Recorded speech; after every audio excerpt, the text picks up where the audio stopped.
चलिए ladies and gentleman, आज हम अपने अगले पार्ट की जानब जा रहे हैं। जो हम इंडियन हिस्ट्री के ऊपर लेक्चर्स ले रहे हैं आजकल, तो उसमें हमने कल 1857 तक कंप्लीट किया था। हमने देखा था कि कैसे मोहम्मद बिन कासिम के बाद गजनवी आए, गजनवी के बाद गौरी आए, गौरीज के बाद जो है वो दिल्ली सल्तनत की इब्तदा हुई, और दिन पानीपत की पहली लड़ाई के बाद मुगल्स आ गए। फिर कैसे मुगल्स की एम्पायर कंसोलिडेट हुई, देन डिसइंटीग्रेट हुई, और फिर कैसे ब्रिटिशर्स ने लोकल जो ऑटोनोमस स्टेट्स थी उनको खत्म करने के बाद ईस्ट इंडिया कंपनी ने इंडिया पर अपने पंजे जमाए, और फिर कैसे लोकल लोगों ने लोकल एक तहरीक चली और उनके खिलाफ 1857 में एक महाज खुला, जिसके बाद ईस्ट इंडिया कंपनी का मैंडेट इंडिया से खत्म हो गया और डायरेक्ट इंडिया जो है वो बरतानवी कॉलोनी बन गया।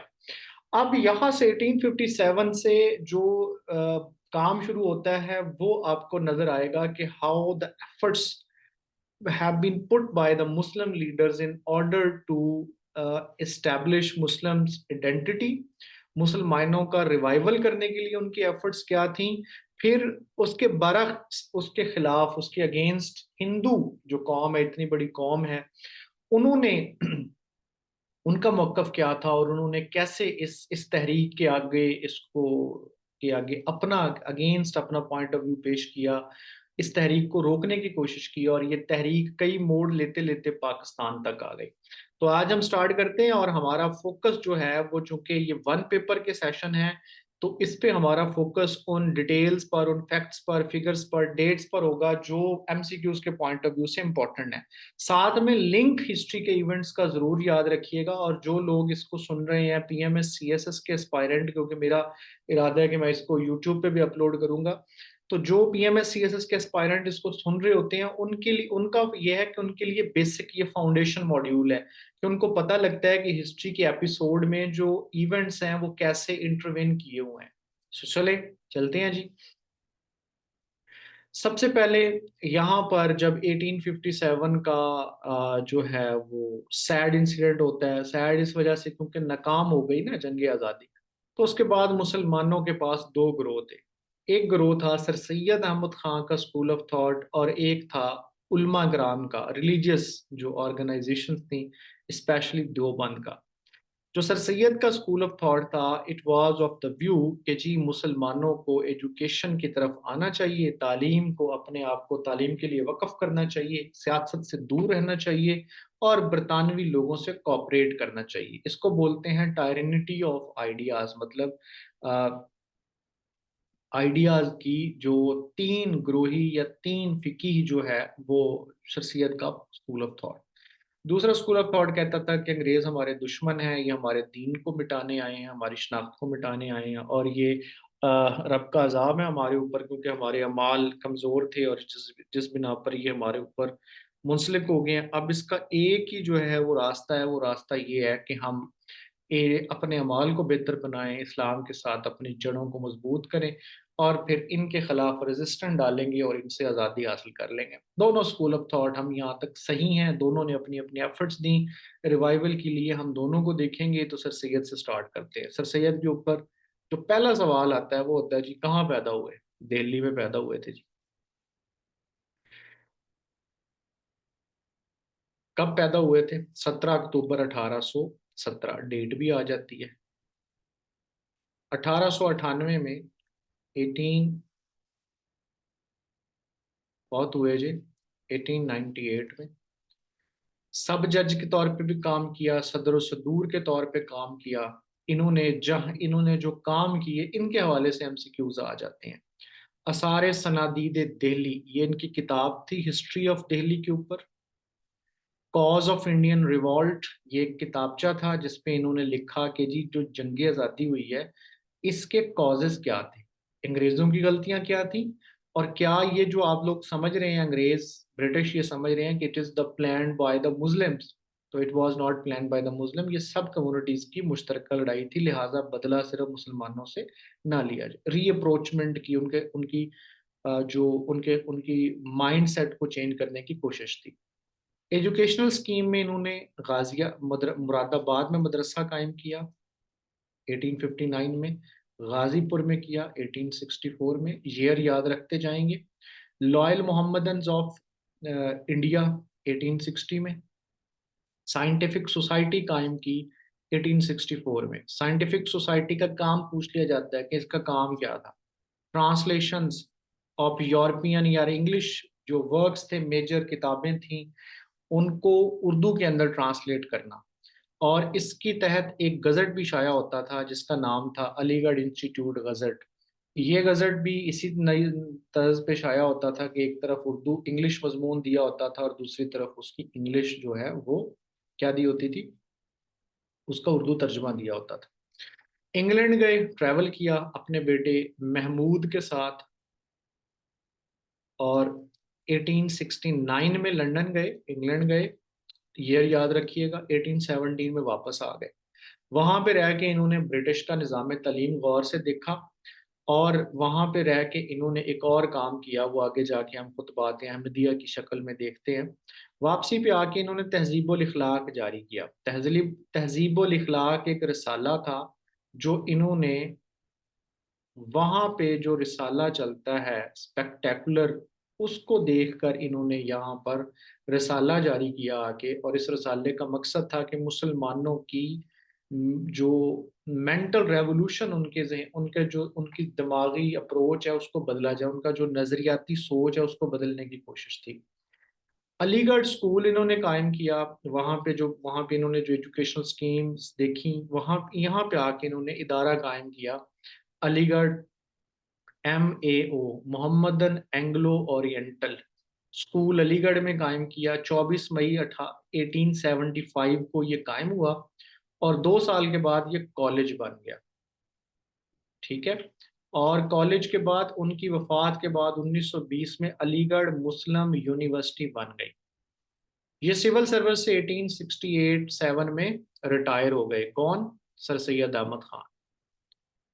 सर सैयद अहमद खान फिर वासराय की लेजिस्लेटिव काउंसिल, उस वक्त की पार्लियामेंट समझ लें, उसके मेंबर मुंतखब हुए, क्योंकि अंग्रेज के साथ इनका अच्छा जो है वो रस्म राह थी।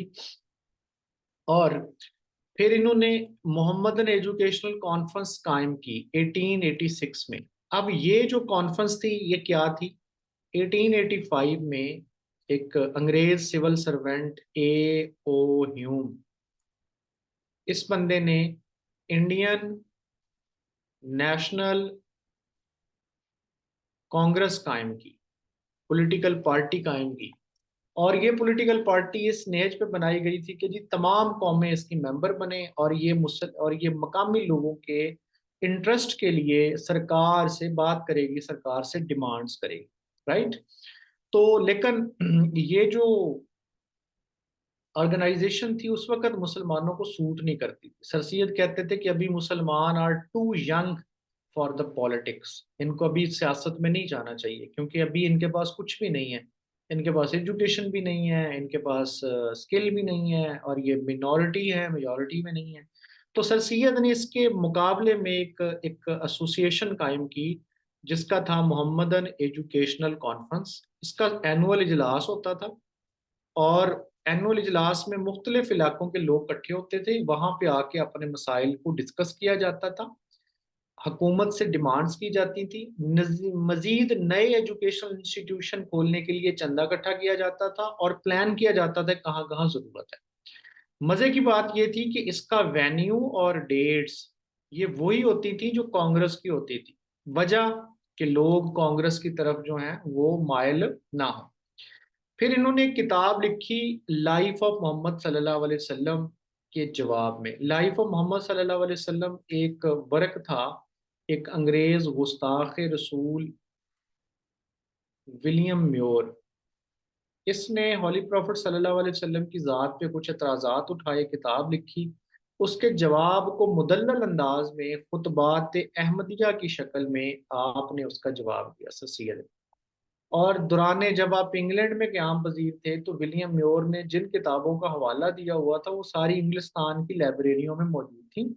आपने वहां पे लाइब्रेरियों में जाके उन उन्हीं जो वही जो रेफरेंसेस थे उन्हीं रेफरेंसेस को लिया, उन्हीं को कोट किया और बताया कि ये तुम्हारे इलॉजिकल इरेशनल जो हैं वो चीज़ें हैं।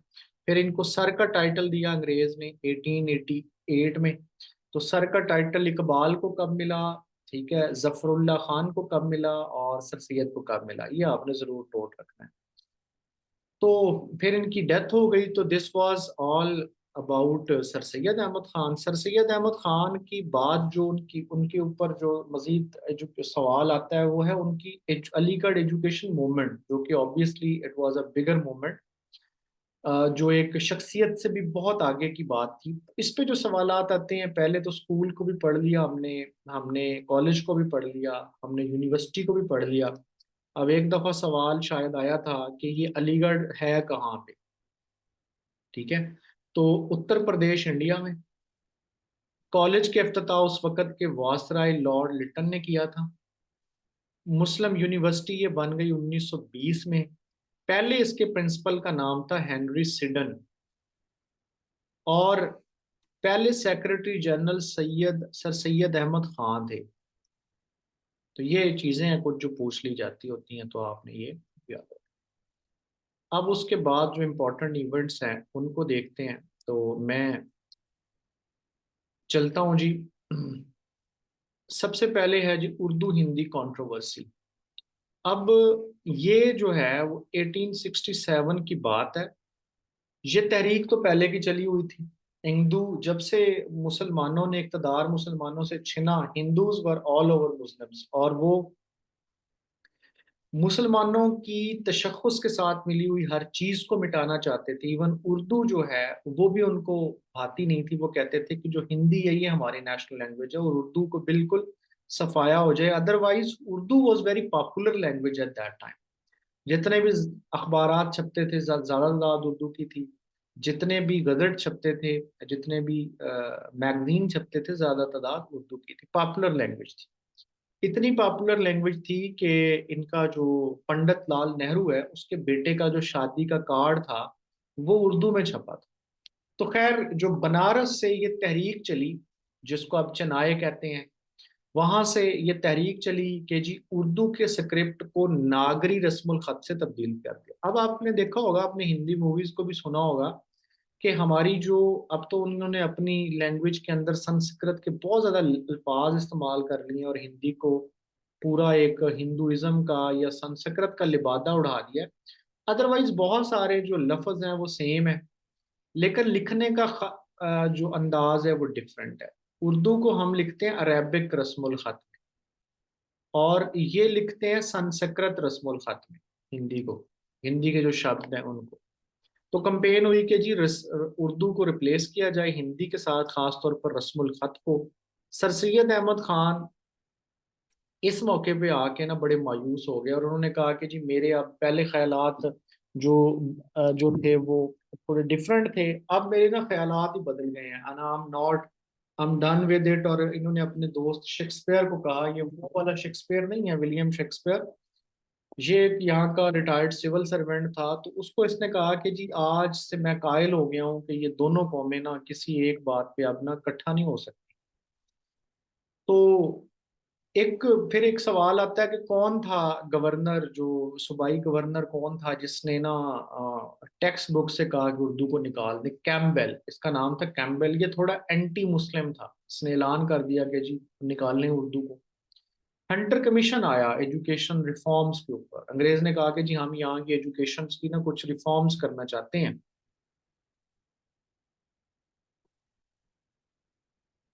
तो उसके लिए हंटर कमीशन आया इंडिया में। तो ये डेट आप याद रखेंगे, 1882 में आया। तो सर सैयद अहमद खान उनके पास गए और कमीशन को प्लीड किया कि जी ये जो बात है उर्दू को रिप्लेस करने की निसाब से, ये पॉलिटिकल बात है, इसमें कोई सदाकत नहीं है, ये इसकी कोई बेस नहीं है, तो जस्ट इग्नोर इट। तो नवाब मुस्लिम मुल्क ने इस मौके पर उर्दू डिफेंस एसोसिएशन बनाई, ठीक है, उर्दू का डिफेंस करने के लिए। ये भी एक एमसीक्यूज है। और एमसीक्यूज को प्रैक्टिस, जिनके पास मेरी किताब है तो हिस्ट्री के बहुत अच्छे एमसीक्यूज उसमें सारे के सारे मौजूद है, तो आपने हर लेक्चर के बाद ना वो एमसीक्यू जरूर प्रैक्टिस करना। चलें। उसके बाद ये तनाज़ा, इस तनाज़ा के बाद जनाब मुसलमानों के लिए एक अच्छी खबर ये आई कि बंगाल एक सूबा था, बहुत बड़ा सूबा था। तो मतलब आप देख लें कि ये वो बंगाल था जिसका कुछ हिस्सा अभी इंडिया में है और कुछ पूरा कंट्री बांग्लादेश है, एक सूबा था। इसको तकसीम करने के कई प्रपोजल्स गए सरकार तक, लेकिन अमल दरामद ना हुआ। तो एक वासराय था लॉर्ड कर्जन, ये 1898 में आया था, 1905 तक ये रहा। तो लॉर्ड कर्जन ने ना जी क्या किया कि 16 अक्टूबर 1905 को, ये यहाँ पे 6 लिखा है तो 5 कर लेंगे आप, 16 अक्टूबर 1905 को ना लॉर्ड कर्जन ने बंगाल को तकसीम कर दिया गवर्नमेंट की इजाजत से। इतना बड़ा सूबा था कि ये स्क्वायर किलोमीटर इसका रकबा था, ये इसकी पॉपुलेशन थी। अब इसमें टोटल पॉपुलेशन तकरीबन मुसलमानों और हिंदुओं की ना ऑलमोस्ट जो थी वो 10% कम ज्यादा थी। लेकिन यहाँ पे था ये कि जो इसका वेस्टर्न हिस्सा था ना, ये वेस्ट, इसमें हिंदू पॉपुलेशन ज्यादा थी। और जो कैलकट्टा था, इसका दारुल हुकूमत था कैलकट्टा पूरे सूबे का, वो जो था वो इस हिस्से में था। तो ऑब्वियसली जहाँ पे सदर मकाम होता है ना वो ज्यादा जरा डेवलप्ड होता है। आप लाहौर वाली साइड देखेंगे, उधर साउथ पंजाब को देखेंगे तो एक आपको ना फर्क नजर आता है, हमेशा से हर जगह ऐसा होता है। तो होता क्या था कि यहाँ पे ज्यादा लैंडलॉर्ड रहते थे, उनकी जमीनें जो थी वो इधर थी, वो मुसलमान, इधर मुसलमानों की आबादी ज्यादा थी, तो ये पीजेंट्स थे मुसलमान, ज्यादा किसान वगैरह।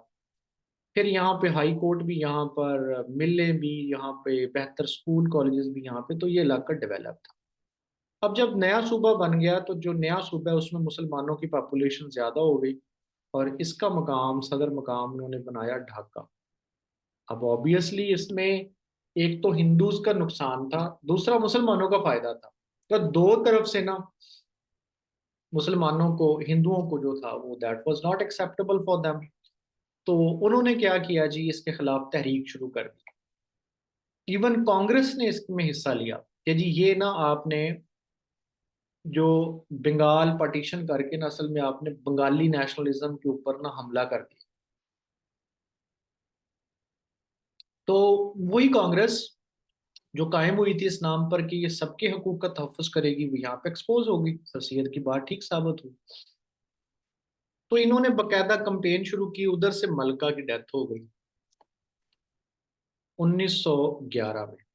तो जो नया बादशाह बनना था जिसका नाम था जॉर्ज फाइव, उसने इंडिया में, उसकी ताजपोशी होनी थी, उसने इंडिया में आना था, हिंदू एहतजाज कर रहे थे, तो यहाँ पर का जो गवर्नर जनरल था उस वक्त, ये तो चला गया ना, उसका नाम था लॉर्ड हेस्टिंग। ये लॉर्ड हेस्टिंग साहब ने क्या किया जी, इन्होंने कहा कि यार मतलब आ रहा है, बादशाह आ रहा है और हिंदू इतनी बड़ी तादाद में इसको एजिटेट कर रहे हैं, तो ये तो मेरी एफिशिएंसी के ऊपर सवाल होगा ना। तो इसने कहा कि इनके साथ निगोशिएट करना चाहिए, इसने उनसे निगोशिएट किया, और बात ये हुई कि इसने इनको इत्मीनान में लिया कि मैं ना बंगाल पार्टीशन को अनल करवा दूं। तो जो दिल्ली दरबार लगा बादशाह की ताजपोशी के लिए, उसमें एक अनाउंसमेंट ये भी थी कि जी बंगाल की पार्टीशन जो है वो मनसूख की जाती है, खत्म कर दी गई बंगाल की पार्टीशन। ठीक है। तो बंगाल की पार्टीशन खत्म होने पर 1911 में मुसलमानों को बड़ा धचका लगा, क्योंकि उनके जो हकूक थे वो मुतासर हुए। तो खैर, शिमला डेपुटेशन पे आ जाए। अब अगला जो इम्पोर्टेंट वाक्य है वो है शिमला डेपुटेशन। अब जितने जो हमने टॉपिक्स पढ़े हैं, इनके बारे में वन पेपर के लिए यही बातें बड़ी इंपॉर्टेंट हैं, और अगर यही आप लोग कर लें तो इससे बाहर सवाल नहीं आता। और जो लोग C S S P M S के परस्पेक्टिव से इसको सुन रहे हैं, तो उनके लिए ये है कि आपने लिंक करना है कैसे इंडियन नेशनल कांग्रेस बनी, फिर तकसीम बंगाल के ऊपर उनको क्या मसला था, मुसलमानों को क्या फायदा था, इन जो कंट्रोवर्सी है उर्दू हिंदी उसका क्या इशू था, सर सैयद के ख्यालात कैसे बदले। और ये सारी चीजें क्या कर रही हैं, मुसलमानों के अंदर नेशनलिज्म को अवेक कर रही हैं, उनको अ, एक तरह का ख्याल दे रही हैं कि you are alien to that land. आप का ये सोल्यूशन नहीं है कि आप यहाँ पे रहें और महकूम बन के रहें। You need to think something else if you want to preserve your nationhood, if you want to preserve your religion, if you want to preserve your values. बात समझ आई? चलेगी। शिमला डेपुटेशन अब इंग्लिस्तान में हुए हैं जी इलेक्शंस। वहां पे जीत गई है लेबर पार्टी।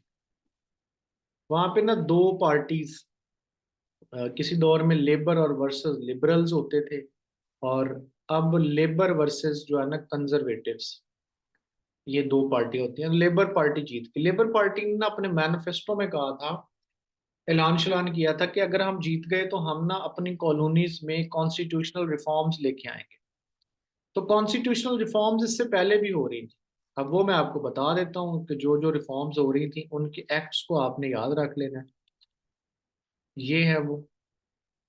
अब ये छोटी छोटी इब्तदा थी कि यहाँ पे इन्होंने ना जैसे ही 1858 में ना संभाला ना, बरतानिया कॉलोनी बन गई है, उसके बाद इन्होंने छोटी छोटी कौंसल्स देना शुरू कर दी, बॉडीज बनाना शुरू कर दी इन ऑर्डर टू मेक के जी हम डेमोक्रेसी लेके आएंगे यहाँ पे, हम तो लोगों की मंशा के मुताबिक हुकूमत कर रहे हैं। तो पहला स्टेप ये था, दूसरा स्टेप ये था, बिल्कुल लिमिटेड सी और अपने मुताबिक के बंदे ही उन बॉडीज में डालते थे। कोई ये चक्कर नहीं था कि लोग वोट करेंगे, लीडर्स आएंगे, कानून साजी होगी, ऐसा नहीं। फिर आहिस्ता आहिस्ता उसमें थोड़ा थोड़ा बेहतरी आती गई। अब ये जो रिफॉर्म्स इन्होंने वादा किया था ना लेबर पार्टी ने करने की, वो ये रिफॉर्म्स थी, अभी होनी थी। तो मुसलमानों ने कहा कि यार अब रिफॉर्म्स होनी है तो हमें चाहिए ना कि हम जाएं अंग्रेज के पास, अंग्रेज के एजेंट के पास, और उन्हें बताएं कि बादशाह सलामत को हमारी ये बातें यार बताओ कि मुसलमान ये चाहते हैं, अगर आप रिफॉर्म्स करना चाहते हैं तो ना मुसलमानों की ये बातें सुने।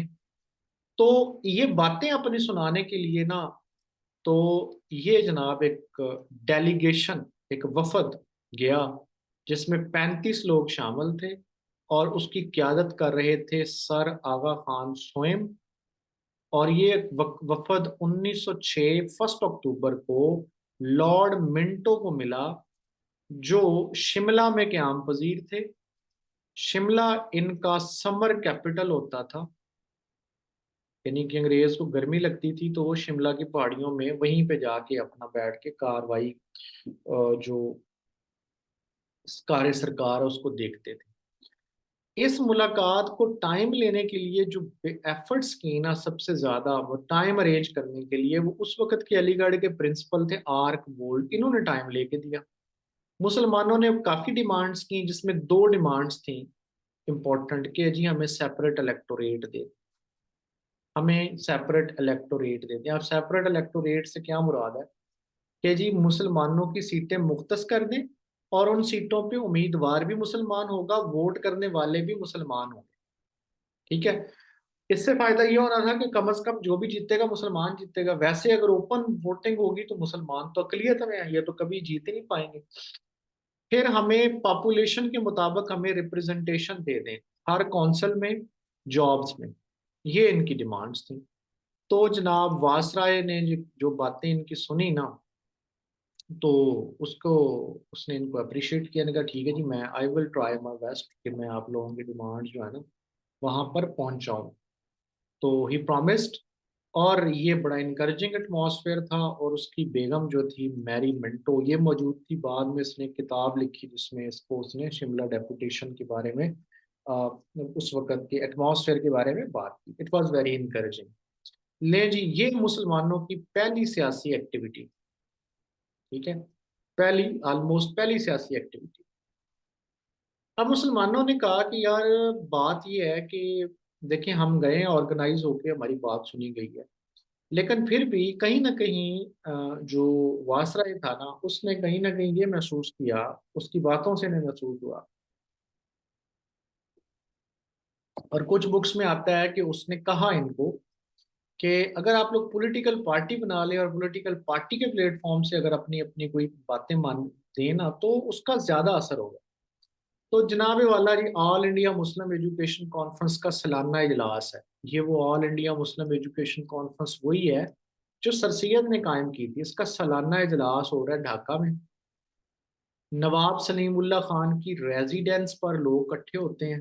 और वहां पे बैठ के कुछ लोग कहते हैं कि जी पॉलिटिकल पार्टी बनाते हैं, करारदाद पेश होती है, और 30 दिसंबर 1906 में ऑल इंडिया मुस्लिम लीग कायम हो जाती है।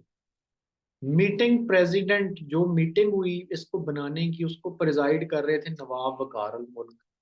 रेजोल्यूशन किसने पास की कि जी पॉलिटिकल पार्टी बनाए? नवाब सलीमुल्लाह खान। पहला प्रेसिडेंट किसको बनाया गया? बाकायदा सर आगा खान, बाकायदा। ठीक है।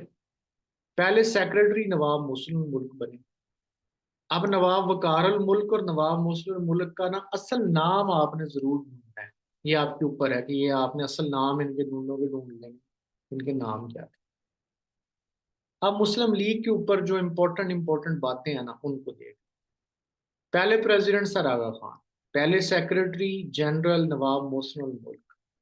पहला सेशन 1906 में तो बन गई, पहला सेशन कहाँ पे हुआ? कराची में हुआ इसका पहला सेशन 1907 में।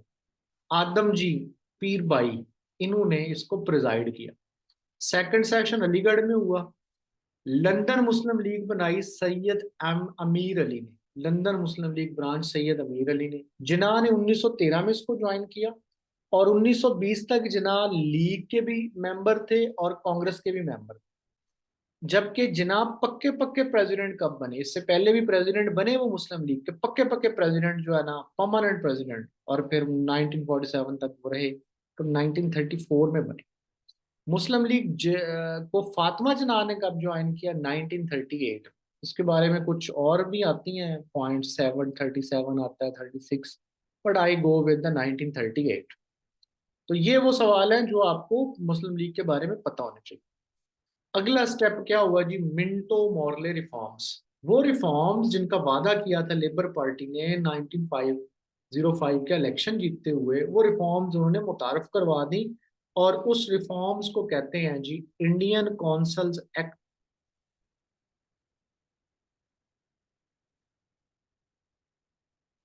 1909, या मिंटो मॉर्ले रिफॉर्म। मिंटो कौन था? यहाँ का वासराय था। मॉर्ले कौन था? Secretary of states. ये जो सेक्रेटरी ऑफ स्टेट्स था ना, ये क्या करता था? ये बरतानिया का किंग है, ये बरतानिया में बैठता है। यहाँ पे उसका वासराय है जो पूरा इंडिया को चलाता है।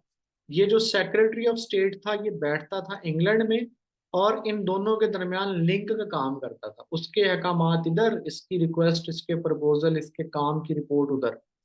तो सेक्रेटरी ऑफ स्टेट था मॉरल। इन दोनों ने जो रिफॉर्म्स मुतारफ करवाई उसको इंडियन काउंसिल्स एक्ट 1909 कहा जाता है, और मिंटो मॉर्ले रिफॉर्म्स भी बोला जाता है। अब सेपरेट ये जो रिफॉर्म्स थी, इनमें पहली दफा सेपरेट इलेक्टोरेट एक्सेप्ट कर लिया गया मुसलमानों का। कब मुतालबा कब मुसलमानों ने किया था भाई? कब किया था?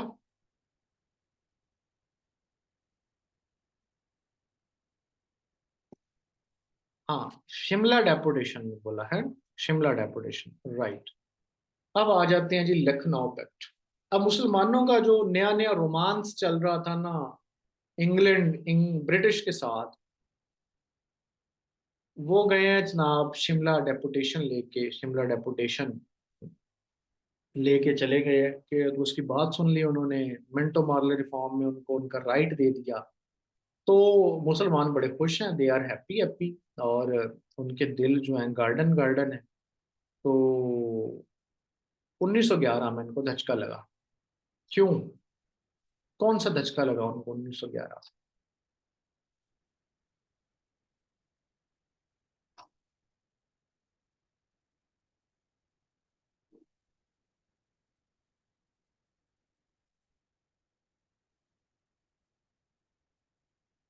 हाँ, अनलमेंट ऑफ बंगाल हो गई।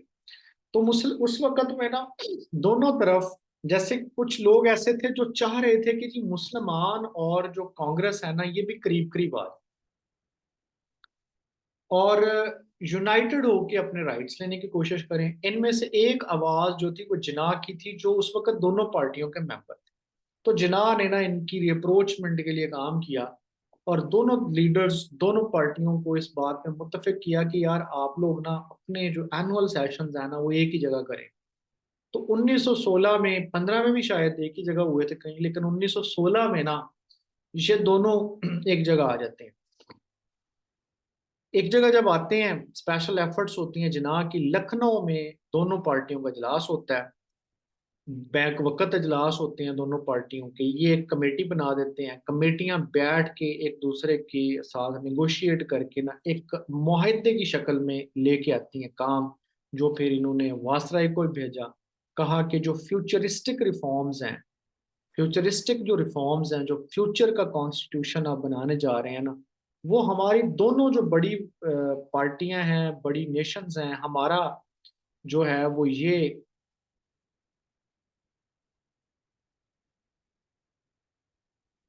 हमारा जो पॉइंट ऑफ व्यू जो है ना वो ये है कि दोनों जो पार्टीज है ना, ये पार्टीज की डिमांड ये है, ये जो चीजें जो हमने दे दी हैं, तो ताकि उन पे उनको हो कि ये बड़ा यूनानिमस किस्म का जिसके ऊपर सबका इत्तेफाक है, ये वो बातें हैं।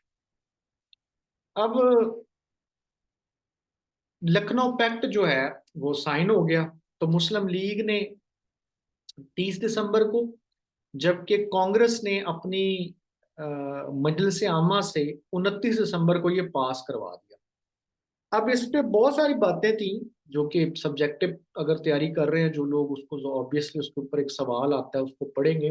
लेकिन ऑब्जेक्टिव के लिए हमें कि इसमें जो सबसे इम्पोर्टेंट पॉइंट थी कि इन हिंदूज ने ना सेपरेट इलेक्टोरेट को एक्सेप्ट कर लिया कि अगर अंग्रेज हुकूमत, ब्रिटिशर्स अगर मुसलमानों को सेपरेट इलेक्टोरेट दे दें तो सानू कोई इतराज।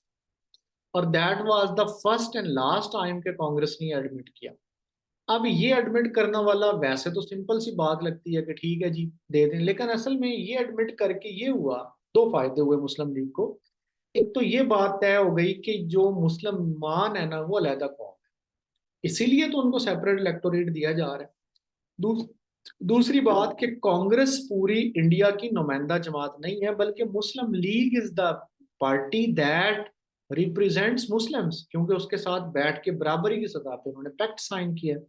बहरहाल इस पैक्ट के बाद जो है ना, जिन्ना साहब को एक लीडर है फीमेल, निंदो जी, इन्होंने, नेदो जी ने जो है इनको टाइटल दिया हिंदू मुस्लिम एम्बेसडर यूनिटी का, ambassador of Hindu Muslim unity. तो बहरहाल ये जनाब था आपका लखनऊ पैक्ट। लखनऊ पैक्ट के बाद जनाब आती हैं नई रिफॉर्म्स जिनको मॉन्टैग चिल्मसफोर्ड रिफॉर्म्स बोला जाता है। ये रिफॉर्म्स इंडियन कौंसल्स एक्ट 1919 भी कहलाती हैं। इसी तरह मॉन्टैग जो था वो सेक्रेटरी ऑफ स्टेट था, और चेलम्सफोर्ड जो थे यहाँ के वायसराय थे, जैसे वो पिछली रिफॉर्म्स थी। तो इन रिफॉर्म्स में जो बड़ा बड़ा काम हुआ वो डायरकी का निज़ाम मुतारफ करवाया। मैं थोड़ा सा, वैसे तो ये सब्जेक्टिव पार्ट का है, लेकिन मैं समझा देता हूँ आपकी अंडरस्टैंडिंग के लिए कि इन्होंने कहा कि जी एक होगी सेंट्रल गवर्नमेंट, इसके नीचे होगी जी प्रोविंशियल गवर्नमेंट। ठीक है। अब सेंट्रल गवर्नमेंट कुछ अख्तियारात, कुछ महकमे, कुछ सब्जेक्ट्स अपने पास रख लेगी। ठीक है। और कुछ को ट्रांसफर कर देगी नीचे प्रोविंशियल गवर्नमेंट को। अब जो नीचे प्रोविंशियल गवर्नमेंट को अख्तियारात ट्रांसफर करेगी उसके दो हिस्से होंगे। एक, कुछ महकमे ऐसे होंगे जिनको गवर्नर यानी कि ब्रिटिशर्स का जो डायरेक्ट नुमाइंदा है वो चलाएगा, और कुछ को इंडियंस चलाएंगे मिनिस्टर्स के तौर, जो इलेक्शंस के जरिए आएंगे या एक तरीका, लिमिटेड इंतखाब का तरीका जो है उसके जरिए आएंगे। इसको बोलते थे डायरेक्टली का निज़ाम। फिर इन्होंने कहा कि जी 10 साल के बाद एक कमीशन बनेगा, 1919 यानी कि 1929 में एक कमीशन बनेगा जो रिपोर्ट देगा कि मजीद अब किस तरह की कॉन्स्टिट्यूशनल रिफॉर्म्स, किस तरह की बेहतरी, किस तरह की रिफॉर्म्स जो हैं वो इंडिया में मुतारफ करवाई जाए। ठीक है। तो ये था जनाब मुंटैग चिल्लम्स फॉर रिफॉर्म।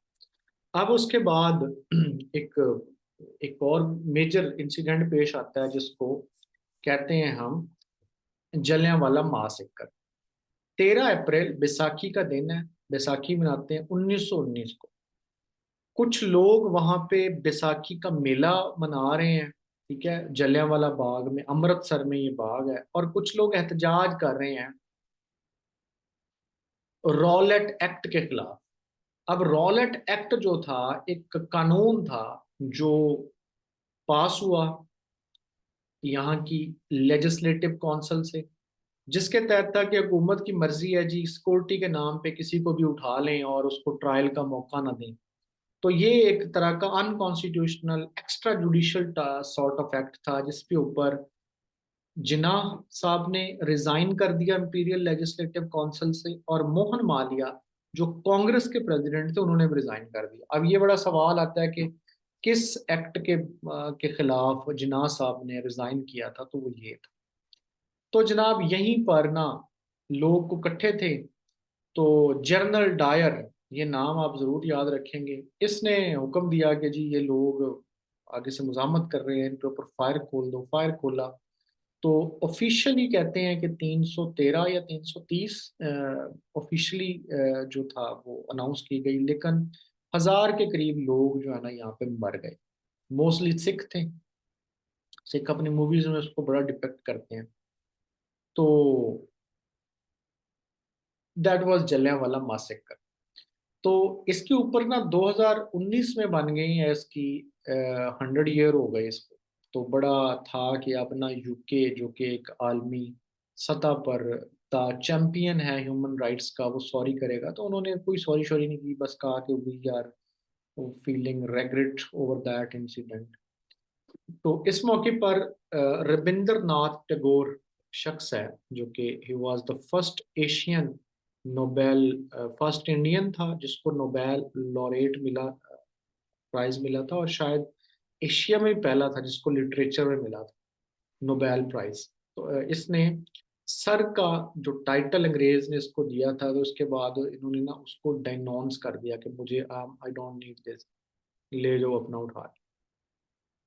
उसके बाद ये अगली डेवलपमेंट होती है तहरीक खिलाफत। तहरीक खिलाफत एक ऐसी मूवमेंट है जो, जिसके लिए आपको थोड़ा सा बैकग्राउंड में जाना पड़ेगा।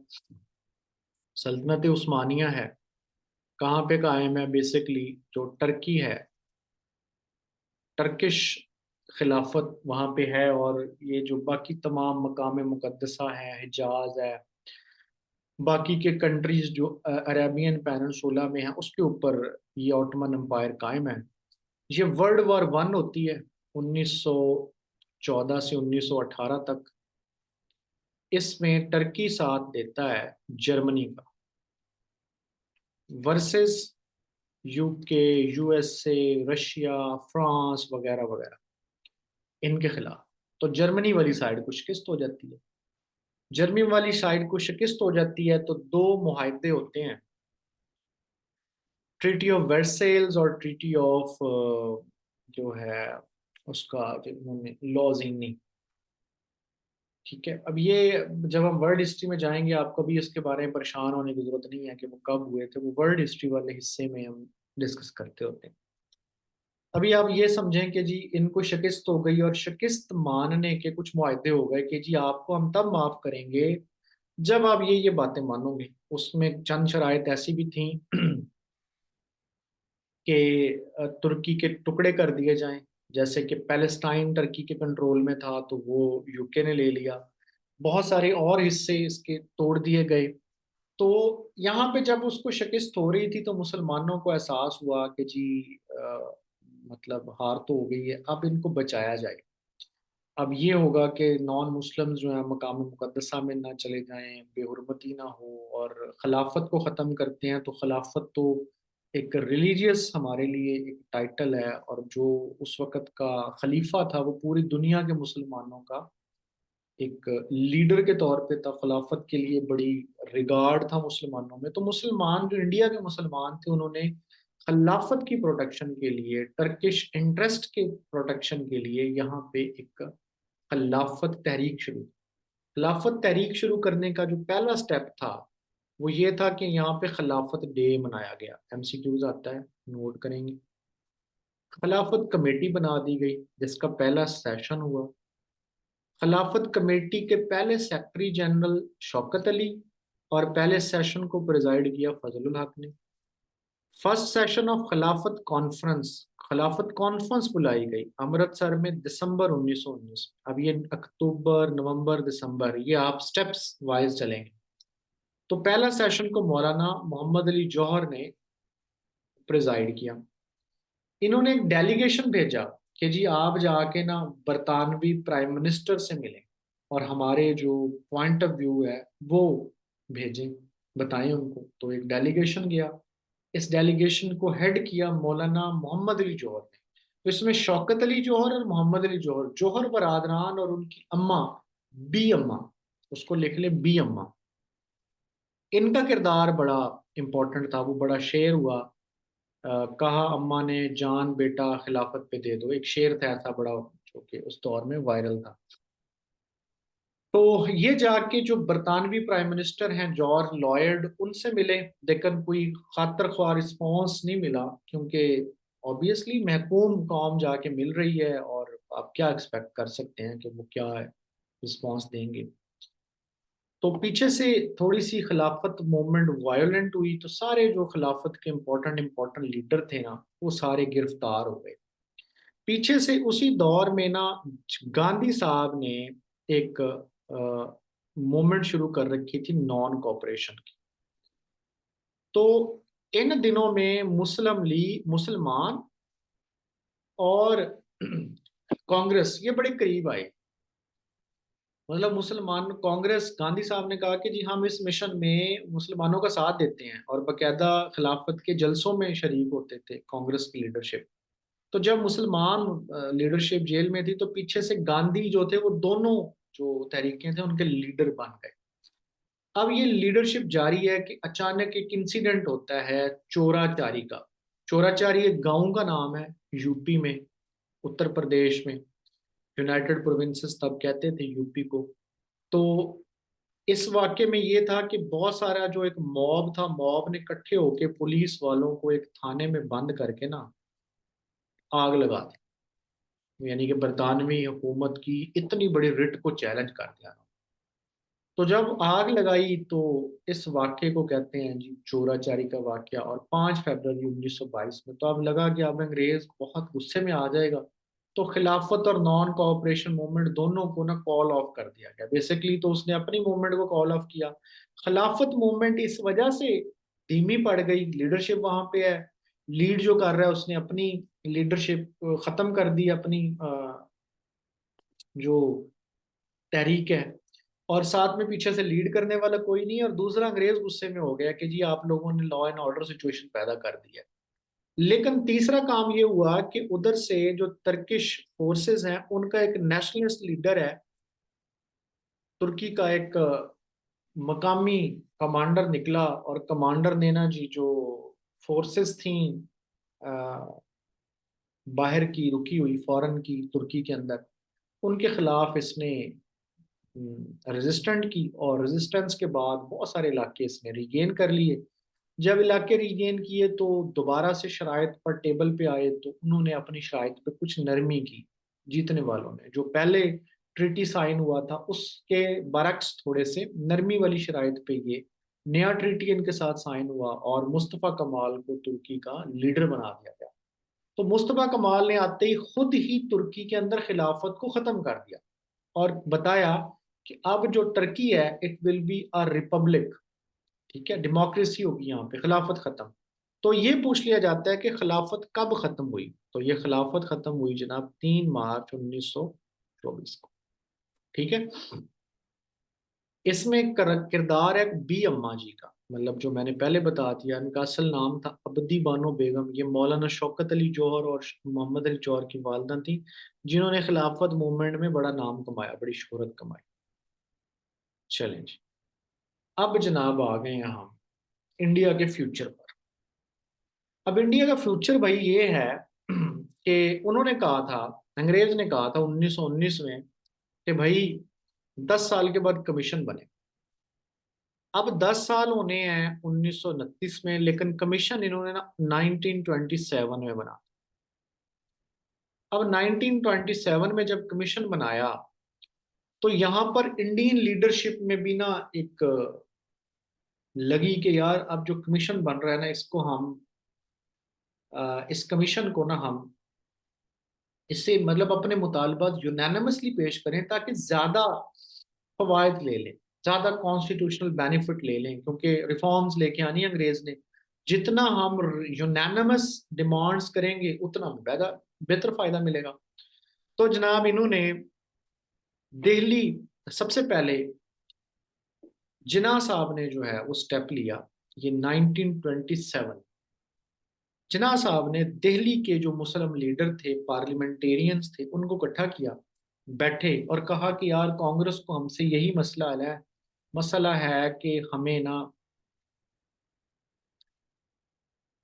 हम सेपरेट इलेक्टोरेट मांगते हैं। हम सेपरेट इलेक्टोरेट से दस्तबरदार हो जाते हैं अगर कांग्रेस हमारे ये तीन चार मुतालबात मानते। तीन चार मुतालबात आ गए। साइमन कमीशन जो है वो 1927-28 में यहाँ पे आ जाता है, इंडिया में आता है, 2 चक्कर लगाता है। मुस्लिम लीग और कांग्रेस दोनों साइमन कमीशन का बाइकआउट कर देते। क्यों? उन्होंने कहा जी ये इतना बड़ा फ्यूचर का फैसला करने आ रहे हैं, इतनी बड़ी पॉपुलेशन का, इसमें बंदा ही कोई नहीं इंडियन। साइमन कमीशन में कोई इंडियन नहीं था।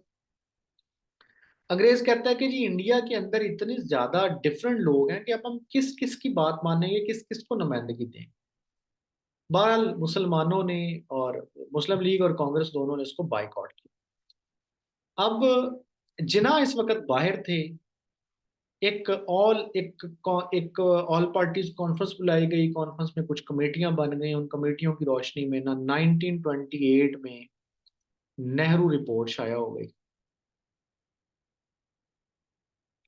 अब नेहरू रिपोर्ट में उन्होंने लखनऊ पैक्ट में जो जो मुसलमानों की बातें मानी थी सबसे दस्तबरदार हो गए। लाइक कि उन्होंने सेपरेट इलेक्टोरेट का मुसलमानों को नहीं देना, इनको आबादी के मुताबिक नुमाइंदगी नहीं देनी, इनकी 33% आबादी नहीं बनती, लिहाजा इनको हम एक चौथा तिहाई नहीं दे सकते, वट एवर इस तरह की। तो वो मतलब सब्जेक्टिव डिटेल्स हैं, उनके ऊपर नहीं हम जाएंगे। जिन्ना साहब आए, जिन्ना ने फिर वो 3 तरमीम की कि यार ये 3 अमेंडमेंट्स कर लो नेहरू रिपोर्ट में। मैं आपको मुस्लिम लीग से भी ये पास करवा देता हूँ। जब पास करवाया जाएगा, हाँ इससे पहले एक और बात जो आपने देखनी है, जब साइमन कमीशन का बाइकआउट हो रहा था ना हर जगह, तो वहां पर बरतानवी प्राइम मिनिस्टर ने पार्लियामेंट में बड़ी जज्बाती तकरीर की। उसने कहा यार अजीब लोग हैं, हमने वहां पे अपना बंदा भेजे हैं कि इनको रिफॉर्म्स देनी है, इनको मजीद इख्तियारात देने हैं, और उसकी बात नहीं सुन रहे हैं। जहां जाता है go Simon go, go Simon go.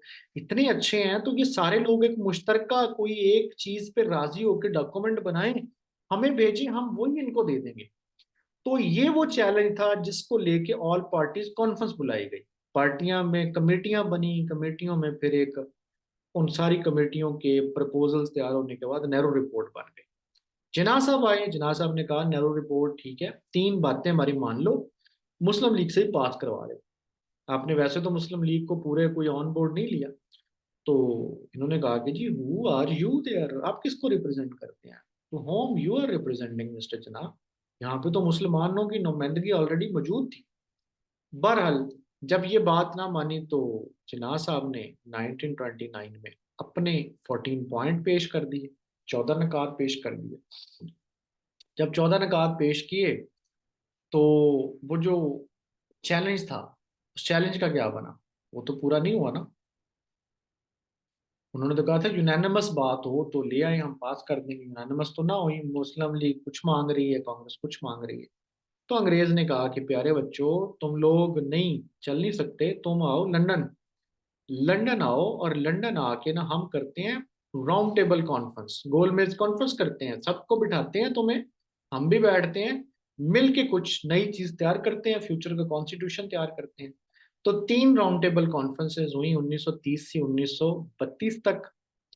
पहली और आखिरी में कांग्रेस ने शिरकत नहीं की। पहली दोनों में जिन्ना ने शिरकत की, इकबाल ने आखिरी 2 में शिरकत की। ये एमसीक्यूज के पॉइंट है जो आपने जरूर याद रखते हैं। अब ये राउंड टेबल कॉन्फ्रेंसेस और साइमन कमीशन की रिपोर्ट्स वगैरह और अंग्रेज की खुद डेलिब्रेशंस के बाद अगला एक्ट आया, Indian act government of India act 1935।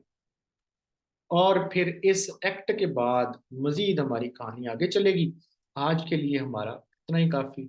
अब हम चलते हैं जी आपके सवालात की।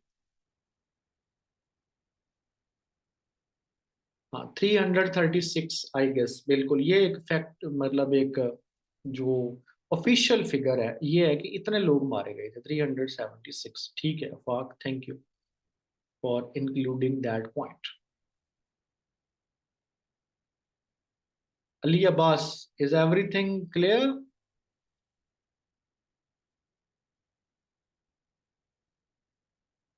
गांधी अर्बन पैक्ट, सबर सबर करें, कल ये सारा आएगा। ये जो अभी हमने पढ़ा है फ्यूचर ऑफ इंडिया, ये पूरा 14 निकात को हमने कल डिस्कस करना है डिटेल में, कब कब पेश किए, कहाँ पे पेश किए, वो कल आएंगी सारी बातें। गांधी की रिपोर्ट भी, अर्बन पैक्ट भी, गोलमेज कॉन्फ्रेंसेस भी। आज तो मैंने सारे का सारा जो है, दिल्ली प्रपोजल्स भी कल आएंगे इसमें। आज मैंने आपको बताया है कि आगे हमारी जो तफसील है वो इंसिडेंट, जो इवेंट्स हैं वो आपस में कैसे sandwich. Book all about Pakistan, general knowledge by बंदा नजीर शफीक डोगर, उसमें से एमसीक्यूज आपने प्रैक्टिस करें जाके जी, मजा आएगा आपको वहां पे। और फिर हम जब 1947 हो जाएगा तो हम एक रखते हैं टेस्ट। इनामुल्लाह, प्यारे बच्चे, ये ऑलरेडी स्लाइड्स और नोट्स आ चुके हैं आपके ग्रुप में। आपने लिंक देखा है कोई आज? ग्रुप को देखा है आपने?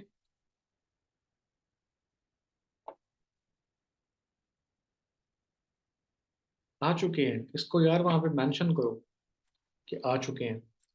ठीक है जी, थैंक यू सो मच। और कोई सवाल हो यार ऑर्डर के लिए, बुक ऑर्डर कैसे, एडमन से पूछ लो, वो आपको बता दे। ठीक है, टेक केयर, अल्लाह हाफिज।